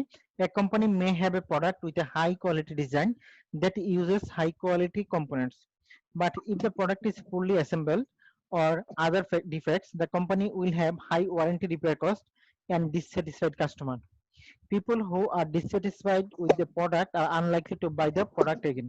So normally যেটা বলছে যে আপনি যখন হাই কোয়ালিটি প্রোডাক্ট তৈরি করবেন, তাহলে আপনাকে কি করতে হবে? হাই কোয়ালিটি ডিজাইন করতে হবে। কিন্তু প্রোডাক্ট যদি পুরলি ডিজাইন হয় তাহলে আপনার কি হবে? প্রোডাক্ট নিজেও পুর কোয়ালিটি হবে। আর পুর কোয়ালিটি প্রোডাক্টের ক্ষেত্রে আপনার কি ধরনের, নরমালি আমরা ওয়ারেন্টি কস্ট আমরা প্রোভাইড করি যে এই প্রোডাক্টটা যদি আগে কোনো সমস্যা হয় তাহলে আমাদের ওয়ারেন্টি আছে, ওয়ারেন্টি দিয়ে কভার করা হবে, এবং আমার কাস্টমার ডিসস্যাটিসফাইড হয়, সো এটাও একটা কস্ট আছে। সো নরমালি আমরা যখন কোয়ালিটি মেনটেন করতে যাই তখন আমাদের কতগুলো জিনিস আমাদেরকে স্পেসিফিকেশন মেনটেন করতে হয়। তার মধ্যে আমার 4 ধরনের কস্ট আছে, যেটাকে বলে কস্ট অফ কোয়ালিটি। সো এই 4 ধরনের ভিতরে একটা আছে হলো কোয়ালিটি অফ কনফরমেন্স। আমি আবারও বলছি যে নরমালি কোয়ালিটি অফ কনফরমেন্স বলতে বলা হয় যে আমার যে ডিজাইনের স্পেসিফিকেশন থাকে সেই অনুযায়ী প্রোডাক্টটাকে তৈরি করা, এটার নাম হলো কোয়ালিটি অফ কনফরমেন্স। এখানে এটাও দেওয়া, ডেফিনেশনটা সরাসরি দিয়ে দেওয়া হয়েছে। A product that meets or exceeds its design specification and is free of defects that mar its appearance or degrade its performance is said to have a quality of conformance. সহজ কথা, আমার ডিজাইন এবং specification অনুযায়ী যেই প্রোডাক্টটা তৈরি হওয়ার কথা, যেরকম ভাবে তৈরি হওয়ার কথা, কোন প্রোডাক্ট যদি সেই ওয়েতে তৈরি হয় তাহলে তাকে বলা হয় কনফরমেন্স, কোয়ালিটি অফ কনফরমেন্স। ঠিক আছে, এটা হলো কোয়ালিটি অফ কনফরমেন্স। 2 নম্বর হলো যে আমার, এরপর আমরা যাই কোয়ালিটি অফ কনফরমেন্স থেকে। আর কোনো কোশ্চেন আছে? স্যার নরমালি আমরা কোয়ালিটি কস্টকে আমরা 4টা ক্যাটাগরিতে ভাগ করি। এর মধ্যে হলো একটা হলো প্রিভেনশন ক্যাটাগরি, আর একটা হলো আমার অ্যাপ্রেজাল কস্ট ক্যাটাগরি। তাহলে আমাদের কয়টা ক্যাটাগরি থাকে? কস্ট 2 ধরনের ক্যাটাগরি থাকে, একটা হলো প্রিভেনশন আর একটা হলো অ্যাপ্রেজাল। আমরা যদি প্রিভেনশন ক্যাটাগরিতে যাই, প্রিভেনশন ক্যাটাগরিতে আমাদের কস্ট হলো, দেখেন নরমালি আমাদের কোনো একটা প্রোডাক্ট কি ভালো হবে না খারাপ হবে, এটা যদি আমরা আগে থেকেই প্রিভেন্ট করি। ধরেন আপনি যখন প্রোডাক্টটা প্রোডাকশন করছেন, আপনি একজন কোয়ালিটি ইন্সপেক্টর ওই জায়গায় অ্যাসাইন করলেন, যিনি প্রোডাক্টটা কি হবে প্রোডাকশনের সাথে সাথে কোয়ালিটি ইন্সপেক্টর কি করবে, এটাকে কোয়ালিটি টেস্ট করবে। যদি প্রোডাক্ট তার স্পেসিফিক ডিজাইন অনুযায়ী ঠিক থাকে তাহলে সেটা পাস করবে, আর যদি কোনো প্রবলেম হয় তখন সেটা সে রিজেক্ট করবে। তাহলে আমার এই যে প্রিভেনশন কস্টটা আছে, আমার যে প্রিভেনশন কস্টটা আছে সেই কস্টটা আমার কি হবে, আমি যখন কোয়ালিটি এনশিওর করব সেই কস্টটা আমার কি করতে হবে, ইনকার করতে হবে। সো এটা হলো এক ধরনের প্রিভেনশন কস্ট। আমরা যদি এরপরে পেজে যাই, আমরা দেখেন আমরা বলছি নরমালি 4 ধরনের কস্ট হয়। এর মধ্যে একটা হলো প্রিভেনশন কস্ট, আমরা অলরেডি বলছি যে কোনো প্রোডাক্ট তার স্পেসিফিকেশন অনুযায়ী ঠিক আছে কিনা সেটাকে বলে প্রিভেনশন কস্ট। আরেকটা হলো ইন্টারনাল ফেলিয়ার কস্ট, মানে আপনার মেশিনের সমস্যার কারণে বা প্রোডাকশন মেটেরিয়ালের সমস্যার কারণে বা অন্য কোনো কারণে যদি প্রোডাক্টের ডিজাইন বা স্পেসিফিকেশন ঠিক করতে না পারেন তাহলে সেটাকে বলা হয় ইন্টারনাল ফেলিয়ার কস্ট। আরেকটা আছে অ্যাপ্রেজাল কস্ট। অ্যাপ্রেজাল হলো আপনি যখন র মেটেরিয়াল পারচেজ করছেন, পারচেজ করার পরে আপনি কি করলেন, র মেটেরিয়াল কোয়ালিটি টেস্ট করলেন, যদি এটা কোয়ালিটি ঠিক থাকে তাহলে সেই মেটেরিয়াল আপনি প্রোডাকশনে নিয়ে গেলেন, যদি ঠিক না থাকে তাহলে এটা প্রোডাকশনে নিলেন না। তার মানে আপনি প্রোডাক্টটা ফাইনাল প্রোডাক্টটা তৈরি করার আগেই আপনি কি করছেন, আপনার মেশিনকে টেস্ট করছেন, আপনার যে ইকুইপমেন্ট দ্বারা প্রোডাক্টটা তৈরি হচ্ছে সেই ইকুইপমেন্ট গুলো টেস্ট করছেন, আপনার যে লেবার আছে লেবারকে প্রপার ট্রেনিং দিয়েছেন। অর্থাৎ আপনার একটা প্রোডাক্ট কোয়ালিটি এনশিওর করার জন্য যত ধরনের মেজার আছে আপনি সেই মেজার গুলো যদি কন্ট্রোল করেন তাহলে সেটাকে বলে অ্যাপ্রেজাল কস্ট। আরেকটা হলো external failure cost. External failure cost হলো, এটা হতে পারে ধরেন আপনি কোয়ালিটি প্রোডাক্ট ঠিকই প্রোডাকশন করছেন, কিন্তু আপনি যখন আপনার কাস্টমারের কাছে প্রোডাক্টটা ডেলিভারি করছেন, সে ডেলিভারি পর্যায়ে কি করছে, প্রোডাক্টের কোয়ালিটিতে কোনো সমস্যা হচ্ছে, অথবা আপনি যে প্যাকেজিংটা করছেন এই প্যাকেজিংটা আপনার প্রোডাক্টটাকে কাস্টমার কাছে ডেলিভারি দেওয়ার সময় আপনার ঠিকভাবে মেনটেন করতে পারে নাই, সো বা আপনার প্রোডাক্টে কোনো ডিফেক্ট হয়েছে, অথবা আপনার যেটা কোয়ালিটি কস্ট কন্ট্রোলার ছিল উনি প্রোডাক্টটা ঠিকভাবে টেস্টিং করে নাই, যার কারণে ডিফেক্ট প্রোডাক্টটা আপনার কাস্টমারের কাছে গিয়েছে এবং কাস্টমার কমপ্লেইন রেজ করেছে এবং কাস্টমার ডিসস্যাটিসফাইড হয়েছে। সো এই ধরনের কস্টগুলো বলে এক্সটার্নাল ফেলিয়ার কস্ট। তাহলে নরমালি কোয়ালিটি কস্ট বলতে আমরা 4 ধরনের কস্ট বুঝি। একটা হলো প্রিভেন্টিভ কস্ট, একটা ইন্টারনাল ফেলিয়ার কস্ট, একটা অ্যাপ্রাইজাল কস্ট, আর একটা হলো এক্সটার্নাল ফেলিয়ার কস্ট। আমাদের এই ধরনের জিনিসগুলোতে প্রবলেমও আছে। অ্যাপ্রেজাল কস্ট আরেকবার বোঝাই দিবেন? অ্যাপ্রাইজাল কস্ট আমরা বলি না যে prevention is better than cure? Yes sir. ঠিক আছে, এটা বলা হচ্ছে যে আপনি প্রোডাক্টটা প্রোডাকশন করার আগেই একটা প্রোডাক্ট যে ফ্যাক্টরের কারণে সমস্যা হতে পারে সেই ফ্যাক্টরগুলো আগে এনশিওর করা যায়, তারা কোয়ালিটি এনশিওর করবে। দেন আপনার যখন র মেটেরিয়াল আসবে, র মেটেরিয়ালটা আগে থেকে আপনি টেস্টিং করে নিয়েছেন সেটা কোয়ালিটি ঠিক আছে কিনা। আপনার যে ইকুইপমেন্ট বা মেশিন দ্বারা প্রোডাক্টের প্রোডাকশন হবে সেই ইকুইপমেন্ট এবং মেশিনগুলো আগে থেকে টেস্ট করে নিয়েছেন, ঠিক আছে। সো এটা হলো আপনার অ্যাপ্রেজাল কস্ট।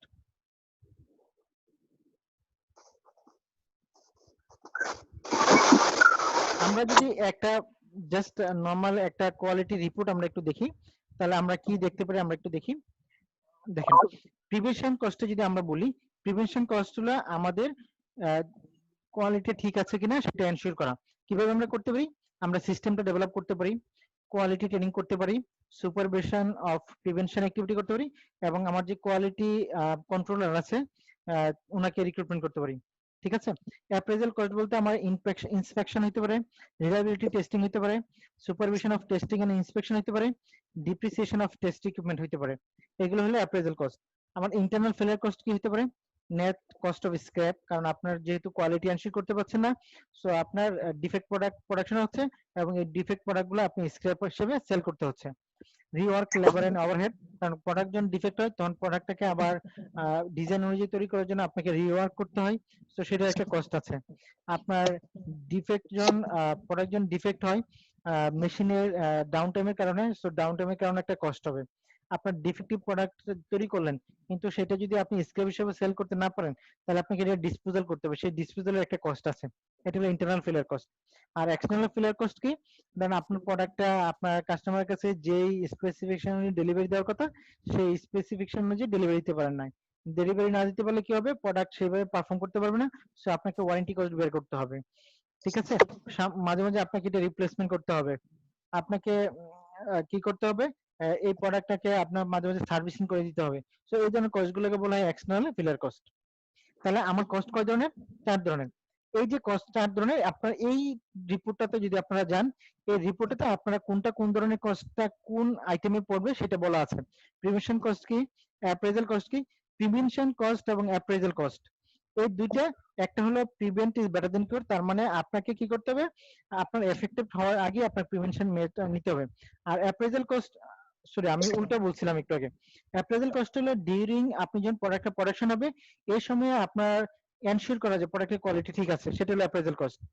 ইন্টারনাল ফেলিয়ার হলো ইন্টারনাল কোনো ফ্যাক্টরের কারণে আপনার যদি প্রোডাক্টের কোয়ালিটি মেইনটেইন করতে না পারেন তাহলে যে ধরনের কস্ট হবে সেটা হলো internal failure cost. External failure cost হলো আপনি ঠিকই প্রোডাকশন করছেন বাট এক্সটার্নাল ফ্যাক্টরের কারণে আপনার যদি প্রোডাক্টে কোনো সমস্যা দেখা দেয় সেটাকে বলা হয় এক্সটার্নাল ফেলিয়ার কস্ট। সো এই 4 ধরনের কস্টকে মিলে আমাদের কস্ট অফ কোয়ালিটি এনশিওর করা হয়। তাহলে কোন একটা প্রোডাক্টের কোয়ালিটি যদি এনশিওর করতে পারি তাহলে আমাদের এই 4 ধরনের কস্ট ইনকার হবে। একটা হলো প্রিভেনশন কস্ট, একটা হলো অ্যাপ্রেজাল কস্ট, একটা ইন্টারনাল ফেলিয়ার কস্ট, একটা হলো এক্সটার্নাল ফেলিয়ার কস্ট। আপনি যদি প্রিভেনশন মিটার নেন, আপনি যদি প্রিভেনশন মিটার নেন তাহলে আপনি ইন্টারনাল ফেলিয়ার এবং এক্সটার্নাল ফেলিয়ার যে কস্টগুলো আছে সেগুলো প্রিভেন্ট করতে পারবেন বা রিডাকশন করতে পারবেন। আমার কথা কি বুঝতে পারছেন আপনারা? আপনারা কি আমার কথা বুঝতে পারছেন? জি স্যার, বুঝতে পারছি। জি স্যার। আমি আবারও বলছি, এই যে প্রিভেনশন কস্ট এবং অ্যাপ্রেজাল কস্ট এই দুইটা কস্ট যদি আপনার কোয়ালিটি এনশিওর করেন এই দুই পাশে, তাহলে আপনি ইন্টারনাল ফেলিয়ার কস্ট এবং এক্সটার্নাল ফেলিয়ার কস্ট সবসময় কি করতে পারেন? রিডিউস করতে পারেন। এবং এই প্রিভেনশন কস্ট এবং appraisal cost always less than internal failure cost এবং এক্সটার্নাল ফেলিয়ার কস্ট। আমরা যদি এই কোম্পানির রিপোর্টটা দেখি তার ইয়ার ওয়ানে আমার প্রিভেনশন কস্ট হলো $6,50,000, ওয়ারেস তার অ্যাপ্রেজাল কস্ট হলো $12 লাখ, যে জায়গায় আমার ইন্টারনাল ফেলিয়ার কস্ট হলো $20,000 আর আমার এক্সটার্নাল ফেলিয়ার কস্ট হলো $51,50,000। সো প্রিভেনশন কস্ট এবং appraisal cost is always less than আমার ইন্টারনাল ফেলিয়ার কস্ট এবং এক্সটার্নাল ফেলিয়ার কস্ট। আমরা যদি উপরের দুইটা কস্টকে মানে প্রিভেনশন কস্ট এবং অ্যাপ্রাইজাল কস্টটাকে আমরা এনশিওর করি যে আমার প্রোডাক্ট তৈরি করার আগে আমরা প্রিভেনশন মেজার নিব যাতে কোনো ডিফেক্ট না হয়, এবং আমার প্রোডাক্ট যখন তৈরি হবে তখন আমরা অ্যাপ্রাইজাল স্টেজগুলোতে আমরা কোয়ালিটি কন্ট্রোল এনশিওর করব, যারা এনশিওর করবে যে প্রোডাক্টটা যাতে ফাইনাল প্রোডাক্টে স্পেসিফিকেশন অনুযায়ী হয়। যদি এই দুইটা আমরা এনশিওর করতে পারি তাহলে আমার ইন্টারনাল কস্ট এবং এক্সটার্নাল কস্টগুলো রিডাকশন হয়ে যাবে। হয়তো টোটালি এলিমিনেট করতে পারবো না, বাট রিডিউসড হবে। ঠিক আছে? স্যার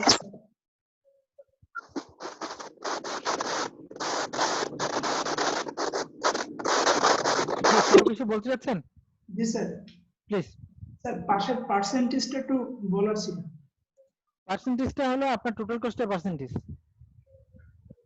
কিভাবে ক্যালকুলেট করব? জি বলেন। সেটা ক্যালকুলেটরটা বুঝতে পারিনি স্যার। কি বুঝতে পারেন না বলেন তো? 0.54% এ কিভাবে আসবে? ইনকেস অ্যামাউন্ট দেওয়া আছে 5 কোটির মতো একটা অ্যামাউন্ট দেওয়া আছে, এটার বেসিস করে হচ্ছে আপনার আলটিমেটলি যে পার্সেন্টেজটা রেডি করা হয়েছে মনে হয়। আমি আপনাদের কথা বুঝতে পারছি না, বলেন। স্যার এই যে এখানে আমি নিচে বলি, নিচে দেখেন আপনার বলা আছে একবার নিচে একটা স্টার দেওয়া আছে as a percentage of total sales in each year sales total কত অ্যামাউন্ট দেওয়া আছে, সেই অ্যামাউন্টের উপর বেস করে এই পার্সেন্টেজটা ক্যালকুলেশন করা হয়েছে। আচ্ছা আচ্ছা, থ্যাংক ইউ স্যার। ঠিক আছে? Yes sir. ওকে।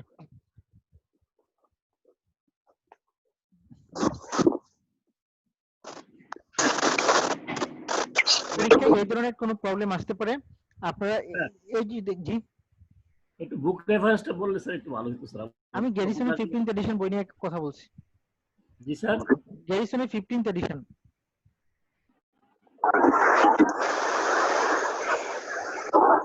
এটার সলিউশনটা কি আমাদের সাথে শেয়ার করা যাবে স্যার? আমরা তো ঢাকাতে নাই অনেকেই, আর কি আমাদের কাছে সলিউশনটা নাই। আপনারা অনলাইনে সার্চ দেন গ্যারিসনের 15th এডিশন সলিউশন, অনলাইনে গুগল থেকে আপনি পেয়ে যাবেন। ঠিক আছে? Okay sir, thank you sir. Solution available আছে। Thank you sir. আপনারা যদি এই প্রবলেম 28.4 কোয়ালিটি কস্ট রিপোর্ট আপনারা দেখেন, কোয়ালিটি কস্ট রিপোর্টে আপনার বলে দেওয়া আছে আপনার কস্ট আইটেমের কথা। এটার উপর স্যার রাইটারের নামটা একটু রিপিট করবেন স্যার। গ্যারিসন ভাই, গ্যারিসনের নাম শুনেছেন? Management accounting Garrison 15th edition. ঠিক আছে? জি স্যার।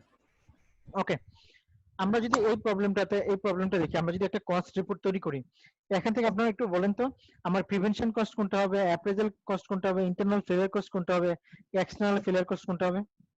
আমরা যদি প্রিভেনশন কস্টে যাই কোনটা হবে?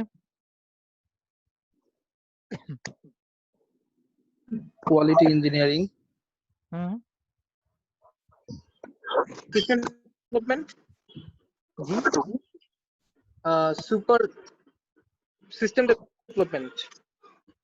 এখানে কি কি কস্ট আছে আমরা যদি দেখি? কোয়ালিটি ইন্সপেকশন কোন কস্ট, কি ধরনের কস্ট হবে বলেন তো? প্রিভেনশন কস্ট, অ্যাপ্রেজাল স্টেজে ইন্সপেকশন হবে। ওকে, কোয়ালিটি ইঞ্জিনিয়ারিং সেটা prevention cost, depreciation of test equipment external বলেন, এটা কি ধরনের কস্ট হবে? এক্সটার্নাল এটা প্রিভেনশন কস্ট হবে। প্রিভেনশন টেস্ট ইকুইপমেন্ট কোন ধরনের কস্ট হবে? স্যার অ্যাপ্রেজাল কস্ট হবে। এটা appraisal cost, prevention.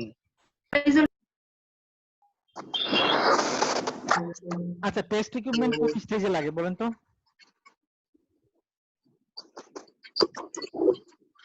Test equipment আপনি দেখেন অ্যাপ্রেজাল স্টেজে sir. Exactly appraisal stage. Prevention স্টেজটা কি আমি একটু বলি। কারণ আপনি র মেটেরিয়াল আপনি নিয়ে আসবেন, সো র মেটেরিয়ালের ক্ষেত্রে আপনি একটা স্পেসিফিকেশন দিচ্ছেন যে আপনি এই স্পেসিফিকেশন অনুযায়ী র মেটেরিয়াল লাগবে। সো আপনার যখন সাপ্লায়ার র মেটেরিয়াল আপনাকে প্রোভাইড করবে, আপনি যদি ওই স্পেসিফিকেশন অনুযায়ী র মেটেরিয়ালটা না হয় তাহলে আপনি এটা অ্যাকসেপ্টই করবেন না।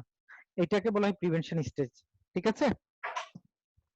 আর আপনি যখন এই টেস্ট ইকুইপমেন্ট করবেন, তার মানে এই টেস্ট ইকুইপমেন্টটা আপনার কোন পর্যায়ে লাগতে পারে? আপনার প্রিভেনশন স্টেজও লাগতে পারে, আপনার অ্যাপ্রেজাল স্টেজও লাগতে পারে। সো আমরা ধরে নিলাম এটা হলো অ্যাপ্রেজাল স্টেজে টেস্ট ইকুইপমেন্টের কাজটা। কারণ আমরা যখন আমরা ফিনিশ প্রোডাক্টটা তৈরি করি অথবা তার পার্টস তৈরি করি, তখন আমরা কি করলাম, টেস্ট ইকুইপমেন্ট দিয়ে এটা টেস্ট করে দেখলাম যে এটা কোয়ালিটি এনশিওর হয়েছে কিনা। সো ধরে নিলাম যে এটা হলো আমাদের অ্যাপ্রেজাল স্টেজে। Rework labour, internal failure, statistical process control, sir এটা অ্যাপ্রেজাল কস্টের মধ্যে পড়ার কথা 100% sure. Cost of field servicing, sir এটা warranty external sale cost. supplies used in testing, sir এটা অ্যাপ্রেজাল কস্টের মধ্যে পড়ার কথা। system development, system development, internal cost, system development হলো প্রিভেনশন স্টেজে। Warranty repairs, sir External failure. net cost of scrap, Internal sir এটা failure. Internal failure. internal cost, product testing, sir appraisal cost, product recalls, external failure, External failure. disposal of defective product, Internal failure cost. Internal failure. তার মানে আমরা already জানি যে কোনটা কোন cost কোন item কোন জায়গায় যাবে। সো এটার উপর বেস করে আমরা কি করতে পারবো, কস্ট রিপোর্ট তৈরি করতে পারবো। এবং আমার টোটাল সেলস অ্যামাউন্টও দেওয়া আছে ওই বছরের। সো সেলস অ্যামাউন্টের বেস করে আমরা কি করতে পারবো, আমরা প্রতিটা কস্টের পার্সেন্টেজও বের করতে পারবো। আমার প্রতিটা ইন্ডিভিজুয়াল আইটেম এবং আমার প্রতিটা হেড আইটেম, যেমন প্রিভেনশন কস্ট কত percent of sales, appraisal cost কত percent of sales, internal failure cost কত পার্সেন্ট অফ সেলস এবং এক্সটার্নাল ফেলিয়ার কস্ট কত পার্সেন্ট অফ সেলস। এই চারটা কস্টের পার্সেন্টেজ বের করতে পারবো এবং ইন্ডিভিজুয়াল প্রতিটা আইটেমেরও আমি কি করতে পারবো, পার্সেন্টেজ অফ সেলস কত সেটা আমি বের করতে পারবো। তাহলে আমরা কি কোয়ালিটি কস্ট রিপোর্টটা বের করতে পারবো? ওকে ওকে ডান। সো এই যে এই পর্যন্ত আমার কাজ হবে কোয়ালিটি কস্ট রিপোর্টটা তৈরি করা। সো কোয়ালিটি কস্ট রিপোর্ট হলে আমাদের কয় ধরনের কস্ট আছে? কস্ট অফ কোয়ালিটির মধ্যে 4 ধরনের কস্ট। একটা হলো প্রিভেনশন কস্ট, একটা অ্যাপ্রেজাল কস্ট, একটা ইন্টারনাল ফেলিয়ার কস্ট, আর একটা হলো external failure cost. Prevention cost কাদেরকে বলে? আমার প্রিভেন্টিভ মেজার নেওয়া, যাতে কোনো ধরনের র মেটেরিয়ালস থেকে শুরু করে কোনো কিছু কোনো সমস্যা না হয়।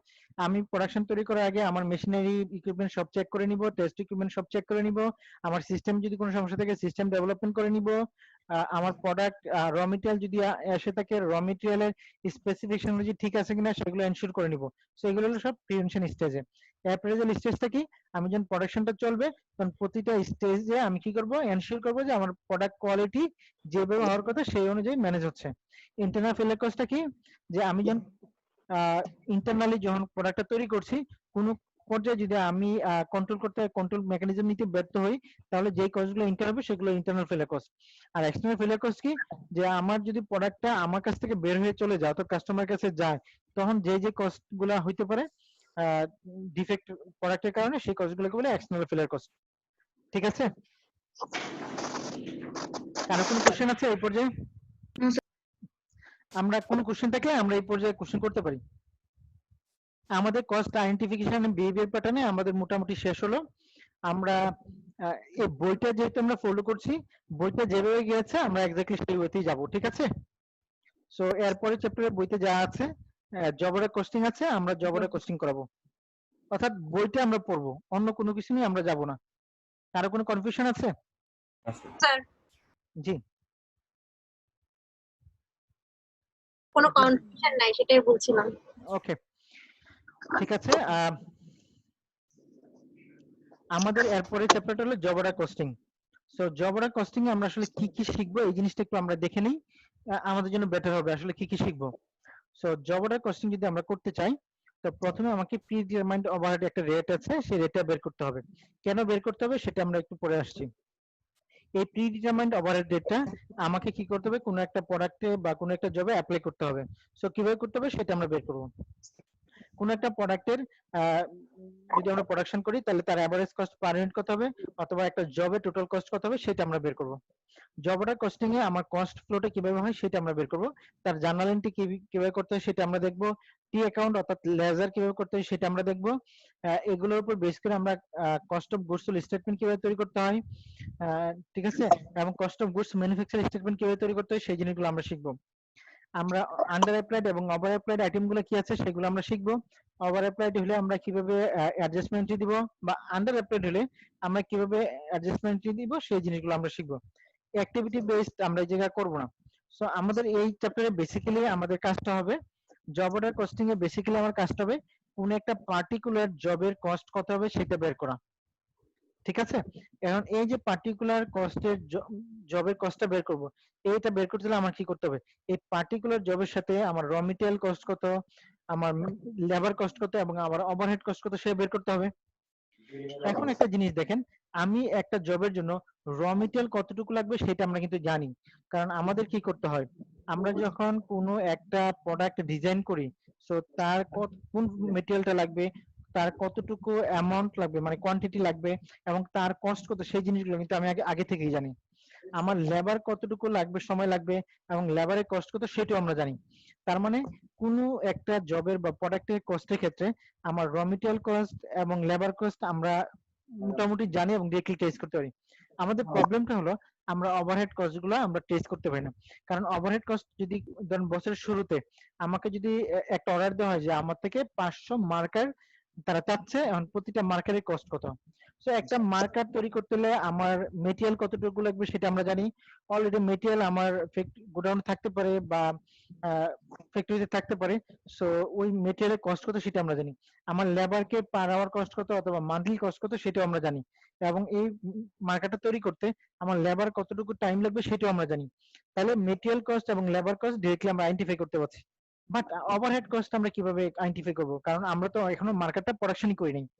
সো এই ওভারহেড কস্ট আমার কি করতে হয়, আমার এক্সপেরিয়েন্সের উপর বেস করে প্রিভিয়াস ইয়ার গুলার আমার যে ফাইন্যান্সিয়াল ইনফরমেশন আছে সেই ইনফরমেশন গুলোর উপর বেস করে আমাকে কি করতে হয়, এই ওভারহেড কস্টটাকে এস্টিমেট করতে হয়। এই যে ওভারহেড কস্টটা পার ইউনিট বা পার ডিরেক্ট লেবার আওয়ার বা পার মেশিন আওয়ার বা পার প্রোডাক্ট আমরা এস্টিমেট করি, এটাকে বলা হয় pre determined overhead rate. So এই রেটটা আমরা কি করি, কোন একটা পার্টিকুলার জবের জন্য যখন আমরা অর্ডার করা হয় তখন এই রেটটা দ্বারা আমরা কি করি, ওই জবে এই ওভারহেড রেটটা অ্যাপ্লাই করে দেন মেটেরিয়াল কস্ট, লেবার কস্ট এবং ওভারহেড কস্ট বের করে দেন টোটাল প্রোডাক্ট কস্ট আমরা বের করি। এই প্রোডাক্ট কস্টের সাথে আমরা একটা প্রফিট মার্জিন অ্যাড করে আমরা সেলিং প্রাইসটা এই জায়গায় কোট করি। ঠিক আছে, তাহলে সেলিং প্রাইস যখন আমরা কোট করি তখন আমরা কি কি কনসিডার করি, আমার প্রোডাক্ট কস্ট প্লাস একটা প্রফিট মার্জিন, এই দুটো মিলে আমার হয় সেলিং প্রাইস।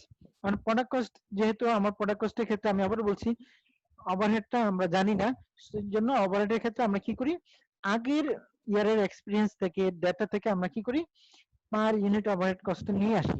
ওই ওভারহেড কস্টকে বলা হয় প্রি ডিটারমাইন্ড ওভারহেড কস্ট। এখন দেখেন আমি জবের কস্টটা কি করলাম, অলরেডি জবটাতে অ্যাপ্লাই করলাম, এই জবে আমার কত কস্ট হইতে পারে সেটা আমি বের করলাম। এখন যখন এই জবটা আমি প্রোডাকশন করে ফেলবো, প্রোডাকশন করার পরে আমার অ্যাকচুয়াল কস্ট আমি কত জানি, মেটেরিয়াল কস্ট জানি, লেবার কস্ট জানি, ওভারহেড কস্ট জানি। কারণ আগে আমি ওভারহেড কস্ট যতটুকু অ্যাপ্লাই করেছি আর অ্যাকচুয়াল যত হয়েছে এই দুটোর মধ্যে কখনোই সমান হবে না, সো আইদার একটা বেশি হবে আর একটা কম হবে। যদি আমার অ্যাকচুয়াল কস্ট বেশি হয়ে থাকে তার মানে আমি অ্যাপ্লাই কম করেছি, এখন কি করতে হবে, ওই ডিফারেন্সটুকু নতুন করে অ্যাপ্লাই করতে হবে। আর আমি যদি উল্টাটা করে থাকি যে আগে আমি বেশি অ্যাপ্লাই করছি বাট অ্যাকচুয়াল কস্ট কম হয়ে থাকে, তাহলে আমি বেশি যতটুকু অ্যাপ্লাই করছি সেটা আমাকে এখন ডিডাক্ট করতে হবে। সো এই অ্যাডজাস্টমেন্ট গুলো আমাকে কি করতে হবে, করতে হবে। এবং আমাকে কি করতে হবে, এই জব অর্ডার কস্টিং এর উপর বেস করে আমাকে কি করতে হবে, একটা ফাইন্যান্সিয়াল স্টেটমেন্ট তৈরি করতে হবে। ফাইন্যান্সিয়াল স্টেটমেন্ট তৈরি করার জন্য আমাকে কি করতে হয়, কস্ট অফ গুডস সোল্ড বের করতে হয়। এই কস্ট অফ গুডস সোল্ড এর ক্ষেত্রে আমার ম্যানুফ্যাকচারিং কোম্পানির ক্ষেত্রে cost of goods manufacture statement তৈরি করতে হয়। এই কস্ট অফ গুডস সোল্ড এবং cost of goods manufacture statement আমরা কিভাবে তৈরি করব, আমার মনে হয় এই জিনিসটা আগে শিখে দেন আমরা জব অর্ডার কস্টিং আসা উচিত। সো আমরা যে কাজটা করব, আগামী ক্লাসে কস্ট অফ গুডস সোল্ড এবং cost of goods manufacture statement কিভাবে তৈরি করতে হয় সেই জিনিসটা আমরা শিখবো। শেখার পরে আমরা জব অর্ডার কস্টিং শুরু করব। ঠিক আছে? ঠিক আছে স্যার। তাহলে আমাদের নেক্সট ক্লাসে আমরা কি করব, কস্ট অফ গুডস সোল্ড, আমরা cost of goods manufacture statement কিভাবে তৈরি করতে হয় এবং cost of goods sold statement কিভাবে তৈরি করতে হয় সেই জিনিসটা দেখবো, এবং এটার উপর বেস করে আমরা একটা ইনকাম স্টেটমেন্টও তৈরি করব। জি স্যার। ঠিক আছে? Okay sir. ঠিক আছে। কারো কোনো কোশ্চেন থাকলে করতে পারেন। স্যার আমার একটু কোশ্চেন ছিল স্যার। হ্যাঁ প্লিজ সুলাইমান বলেন। স্যার থ্যাংক ইউ স্যার, আপনি অনেক অনেক সুন্দরভাবে সমস্ত কিছু ক্লিয়ার করিয়েছেন। আমরা যদি স্যার আগে থেকে একটু দেখে আসতে পারতাম আমাদের জন্য আরেকটু ক্লিয়ার হইতো। আমরা কোন বইটা ফলো করব স্যার? আমি আপনাদেরকে দেখিয়ে দিচ্ছি বইটা, সো আমার মনে হয় যে বেটার যে আপনারা নিজেরাই দেখে বইটা। আপনি কি বইটা দেখতে পাচ্ছেন? দেখেন তো। গেরিসন নরেন, গেরিসন, আমি নামটা লিখে নিচ্ছি স্যার। গেরিসন নরেন রিভার, এটা কি স্যার অনলাইনে পাওয়া যাবে? স্ক্রিনশট নিয়ে নেন ভাই আপনি। বইটা কি অনলাইনে ভার্সন আছে স্যার? হ্যাঁ হ্যাঁ ফ্রি পাবেন, আমি অলরেডি আপলোডও করে দিয়েছি আপনাদেরকে হোয়াটসঅ্যাপে। স্যার হোয়াটসঅ্যাপ লিখতেছে পাই নাই বুঝছেন। হোয়াটসঅ্যাপ অনলাইনে পাবেন, গুগলে পাবেন। গুগলে এটা বইটা পাবেন, বইয়ের সলিউশন পাবেন, সবকিছু পাবেন। স্যার এখানে একটা কনফিউশন স্যার, আমি বেসিক্যালি স্যার এই 10 এডিশনটা ফলো করে রেখে আমার কোনো কাছে সমস্যা নেই, আমি একটু edition-টা বলি যেহেতু আমার কাছে এই এডিশনটা সফট কপি অ্যাভেলেবল, যার কারণে আমি এখান থেকে পড়াচ্ছি, ঠিক আছে? আপনি গ্যারিসনেরটা ফলো নাও করতে পারেন, আপনি হর্নগেন আপনার বাসায় থাকলে আপনি হর্নগেন পড়তে পারেন, কোনো সমস্যা না, ঠিক আছে? বাট আপনারা এনশিওর করবেন যে বইটা করবেন তার পুরো থিওরিটিক্যাল পার্ট, তার short question, brief question, example, exercise, problem, case সবকিছু কভার করবেন, ঠিক আছে? এটা কি স্যার বইয়ের নাম না লেখকের নাম স্যার? কোনটা? বইয়ের নাম গ্যারিসন নরেন ব্রাউয়ার। বইয়ের নাম এটা কি হলো স্যার বইয়ের নাম না লেখকের নাম স্যার? এটা লেখকের নাম ভাই। বেসিক্যালি বইয়ের নাম হচ্ছে ম্যানেজারিয়াল অ্যাকাউন্টিং। Managerial accounting. আচ্ছা আমি ম্যানেজারিয়াল অ্যাকাউন্টিং এখন দেখতে পাচ্ছেন সবাই? জি স্যার ম্যানেজারিয়াল অ্যাকাউন্টিং। জি স্যার। না না এখন ছবিটা তুলে নিন তাহলেই হবে। আচ্ছা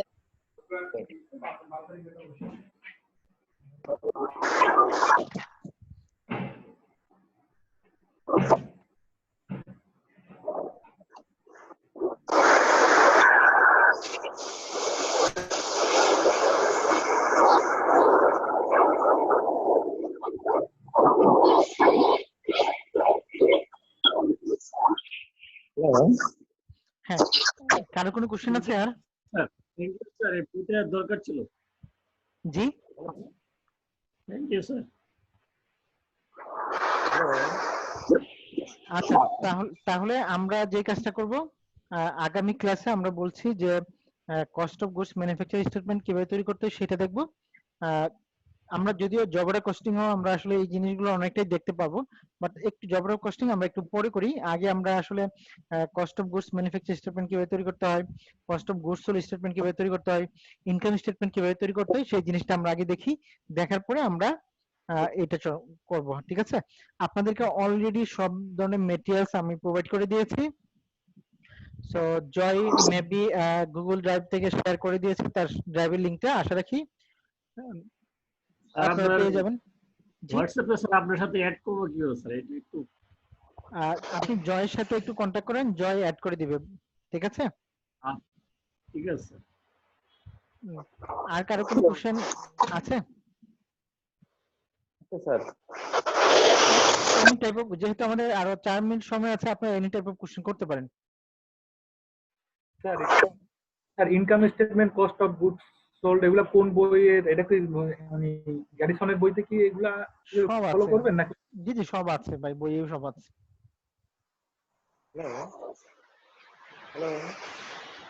আমি আপনাদেরকে যদি একটু দাঁড়ান, আমি আপনাদেরকে শেয়ার করে দিই জিনিসটা। আমরা যদি গ্যারিসনের বই যাই, আমাদের আপনারা তো দেখতে পাচ্ছেন তাই না? আমরা টেবিল অফ কন্টেন্টে যদি যাই,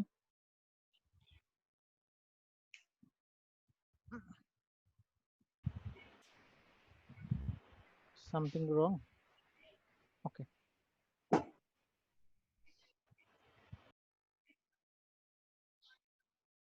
আপনারা যদি টেবিল অফ কন্টেন্টে যান, দেখেন কি বলা হচ্ছে।